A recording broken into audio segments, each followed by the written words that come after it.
Story 1. Being able to like children. I love the energy and goofiness of kids, but could never pursue a career as a kindergarten teacher because of how horrifically men are stereotyped as pedophiles if they so much as smile at a kid. I remember attending an orientation for a course to become an early childhood educator, and I was the only guy, and it was unbelievably awkward. I figured even if I found a school to hire me, I would be dealing with some pretty vicious parents forever. It just seemed like it would end up being more trouble than it's worth. But removing the double standard would also be great for dads. Story 2. Pedophilia. It seems like every day I see an article about a teacher molesting a child, but the way the article is written makes it seem like it was not grooming. It should be stated properly. Teacher was molesting a child for several weeks. Story 3. Assumption of hyperagency. Women's problems are perceived as coming from external circumstances, while men's problems are perceived as self-imposed. This means there is a lot less effort in solving men's issues because of the feeling that men could just choose not to be affected by them. Story 4. Wouldn't it be cool if women actually used consent language? Like no grabbing us in bars, no butt pats, no touching, no doing things during sex without asking. And no shaming guys who act like they don't want these things without asking. Story 5. How male and female rape victims are treated. Most studies use a definition for rape separate from the legal one to exclude male victims of women. 99% of rapes are committed by men. If you ignore female rapists, this statement is true. If you don't, male victims of women are around half as common as female victims of men. According to the Centers for Disease Control and Prevention study, 1 in 9 men is a victim of forced sex, 79% of which are by women. For every 2 stories that you hear from women, statistically there is at least 1 man who has been victimized by a woman.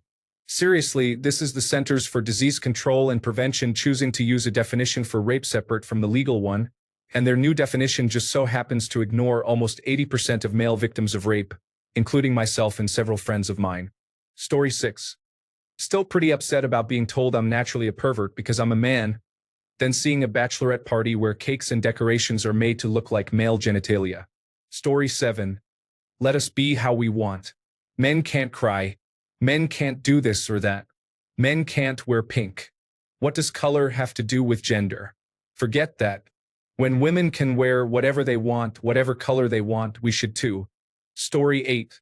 Amend sexual assault and rape laws worldwide so that they are gender neutral. It's actually concerning how many men aren't counted as rape victims because their assailant was female. While you're at it, charge women for their crimes as you would men. Story 9.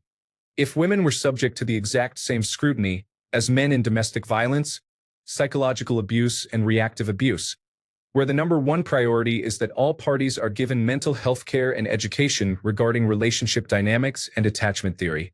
Story 10. Female pedophiles not being punished. Had a teacher who got caught having sex with a freshman in high school. She only got fired. No jail time was served.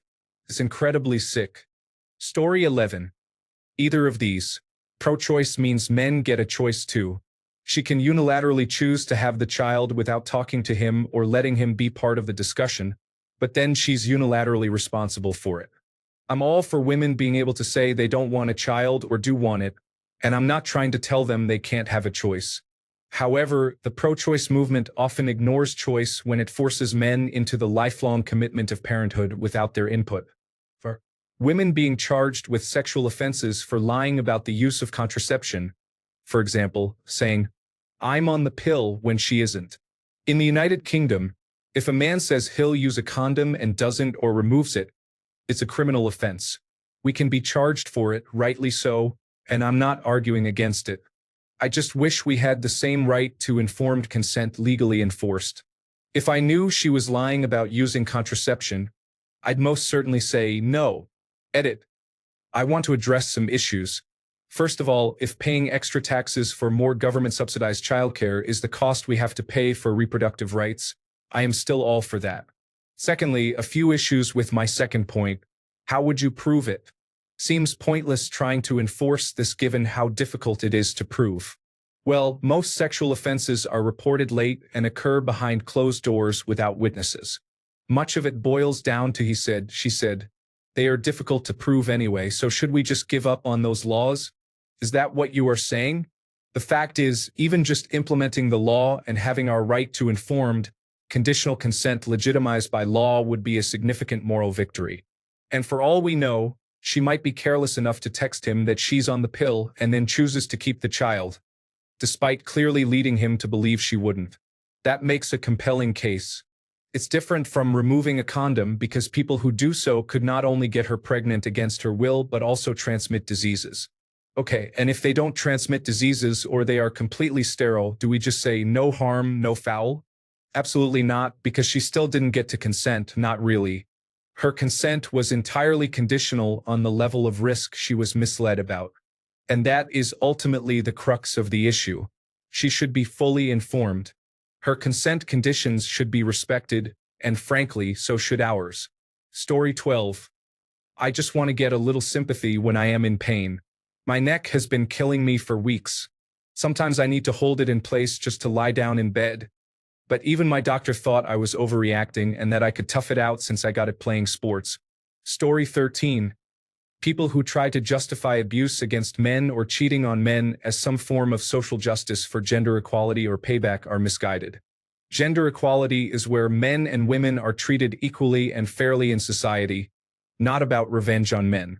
That's like throwing gasoline on a fire and thinking it will put the fire out. How about we just say people who abuse their partners and cheat are disrespectful, regardless of their sex? These types of people have selective bias that they refuse to acknowledge, not even remotely supporting gender equality as they think they are or as empathetic as they make themselves out to be. Story 14. That single men with no kids who choose to hang out with children are in some way, shape, or form sexually attracted to kids. I enjoy coaching Little League and playing online games. Sometimes I get paired with kids. But I don't want children of my own. It doesn't mean I want anything inappropriate with your kid. Calm down. Story 15. I would just like to be able to be around children or help them without fearing being called a pedophile or sexual predator. I didn't dare help a child with his rollerblades because they weren't strapped tight enough because of this. Story 16. If a teacher who is a woman sleeps with an underage boy student, it is often wrongly praised as a teenage boy's dream come true. It is not. It is pedophilia and is no different from a male teacher sleeping with a teenage girl student. Story 17.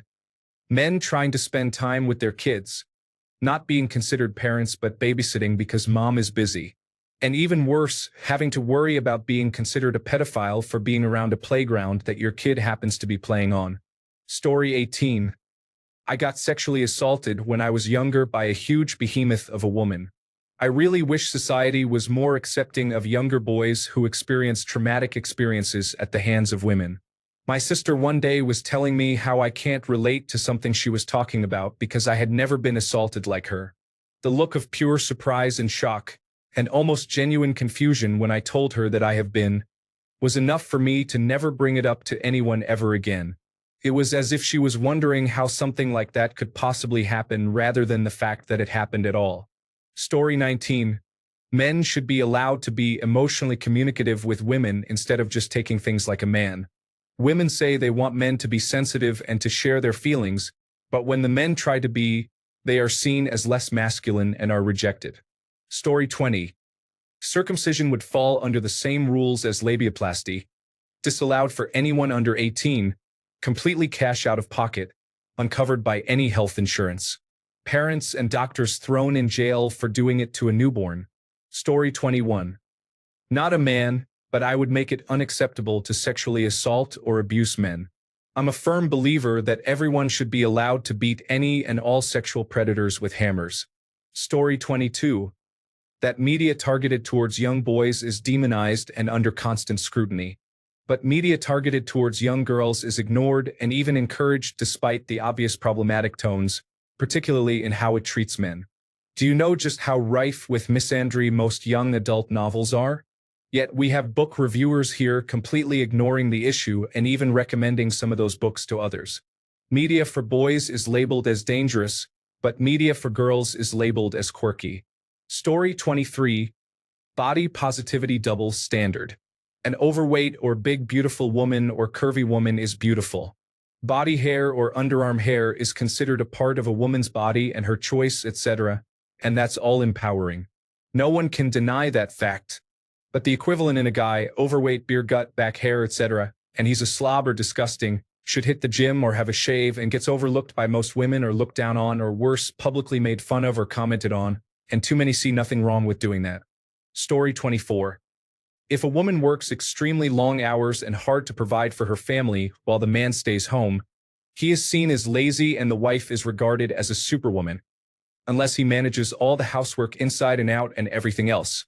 If a man works extremely long hours and hard to provide for his family while the wife stays home, this is just expected, and he will often be criticized for working too many hours and missing family events at times. Additionally, he may face consequences such as the wife withholding intimacy if he does not, in addition to working 50 hours a week or more, continue working and splitting half the household chores with her, even though she does not have a job, and even in situations where there are no young children or the children are older and in school all day. Story 25. Bashing males for male privileges or patriarchy, as if we're a secret organization that plots against women. Oh, and the male privileges are as follows. 75 to 90% of all suicides, prison convictions, homelessness, deaths, or severe bodily harm in the workplace, 5 years less expected lifetime, likelihood of being victim to gun or knife attacks or murders, dying on the front line of any war, losing custody of kids over false allegations are men. Stop pretending our lives are easy or that we should man up. Story 26. Sometimes I just don't like making the decisions because I'm indifferent and want the significant other to feel content. But if I don't constantly make the decisions, I look like less of a man. Story 27.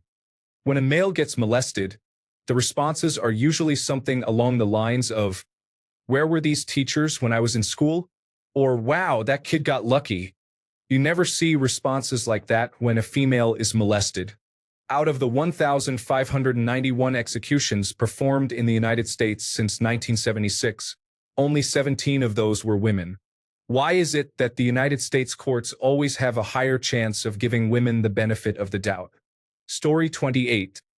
The "I'm better than you" mentality. If a woman does something better than a man, she is celebrated. Conversely, if a man does something better, the response is, "You're supposed to be better, you're a man." Story 29. Height discrimination. How short guys get treated and filtered badly, and how it's okay to criticize a guy's height but not a woman's weight, something you can actually change. Story 30. Letting men have paper abortions provided it's asked for within a certain time frame of finding out they have a child. Women can abort for any reason whenever they want while men are just out of luck. Give them both a say. Also, paternity tests should be mandatory at births. Story 31. The divorce courts and Me Too. Not all of us are misogynistic, and I have seen human resources overreact to any female complaint. I record all my one-on-ones with anyone who's not a male, just in case, and it's cringe. When it comes to men, we are automatically guilty until we prove ourselves innocent. Story 32. Female violence and abuse are about equal to or higher than male violence or abuse in relationships. Lesbian couples have a higher rate of abuse than gay couples.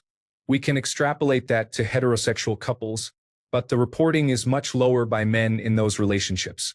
These numbers are hidden because they do not uphold the current belief that battered women are the largest receivers of abuse by men. All abuse is bad. I am not giving a pass for anyone to abuse anyone. Rates of female-perpetrated violence are higher than male-perpetrated violence. 28.3% versus 21.6%. Story 33. The expectation of sex. Men are stereotyped as always thinking with their penis. I have the capability to not do that, and a lot of guys can too. But a lot of girls still expect every guy to want sex even if they don't. Story 34. Automatically assuming a man is a pedophile if he is alone with his child. Throwing insults like rapist in a man's face if you disagree with an opinion on a sensitive topic. Story 35. I think literally all of the problems in the world would go away if men were allowed to be emotional, like really be able to feel their feelings. The macho mindset of men should not feel, only think is harmful to men and everyone else too. Men deserve to feel their feelings too. Story 36. Men should be able to express their emotions without other men calling them derogatory names. Men should not be shamed for being victims of sexual assault because the perpetrator was a woman. Where were these teachers when I was young? Not being criminals, and even then, don't worry about it. And while men are burdened with maintaining our society, they shouldn't be made to feel less if they either aren't or refuse to meet standards that others placed on them without their consent. Live life by your own merits, regardless of what other people think. Story 37. Never once in my dating career or marriage, when getting ready to go somewhere, has the woman needed to wait on me, whereas I have needed to wait up to 2 hours for her to get ready, which caused us to miss a flight once. I would like a little more equality in time accountability between the sexes.